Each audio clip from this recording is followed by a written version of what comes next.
देखिए क्वेश्चन लिख रखा है कि यहाँ पे जो है ना गाड़ी गई ए से लेके बी तक, उसकी स्पीड रही 8 मीटर पर सेकंड। कितनी रही? 8 रही। बी से सी तक कितनी रही? 2 रही। सी से लेके डी तक कितनी रही? 6 रही। इसने एक बात बोली है कि time from a to b और time from B to d same है। ए से बी तक जो टाइम लगा है और बी से लेके डी तक जो टाइम लगा बराबर, इसने बोला है। समझ आ रही है बात आपको? एक इसने बात बोलेगी एस डिस्प्लेसमेंट जो हुई है ना बी से लेके सी तक और सी से लेके डी तक वो बराबर है। यहाँ से यहाँ तक की डिस्प्लेसमेंट और यहाँ से लेके यहाँ तक की डिस्प्लेसमेंट सेम है।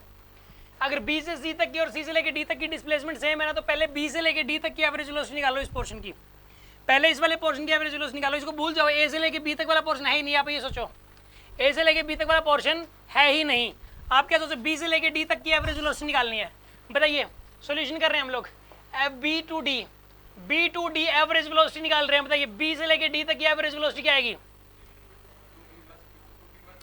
यार बी से लेके डी तक की जो टोटल डिस्टेंस है वो 2 इक्वल पार्ट्स में डिवाइड है, बराबर बराबर डिस्टेंस है।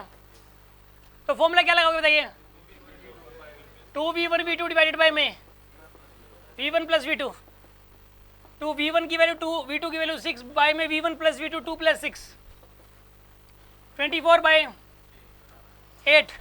क्या आंसर आएगा? 3। बी से लेके डी तक की एवरेज वेलोसिटी आ गई आपके पास। बी से लेके डी तक की एवरेज वेलोसिटी आ गई आपके पास, ठीक है ना? This is average velocity from B to D.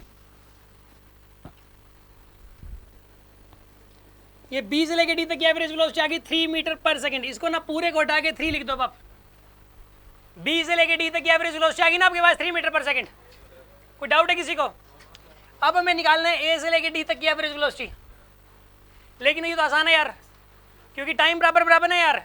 ए से बी तक का जो टाइम है वही बी से लेके डी तक का टाइम है। जब टाइम बराबर बराबर हो तो एवरेज वेलोसिटी का फॉर्मूला क्या होता है? v1 प्लस v2 बाई 2 होता है। तो v1 की वैल्यू 8, v2 की वैल्यू 3 बाई में 2, 5.5 आएगा आंसर।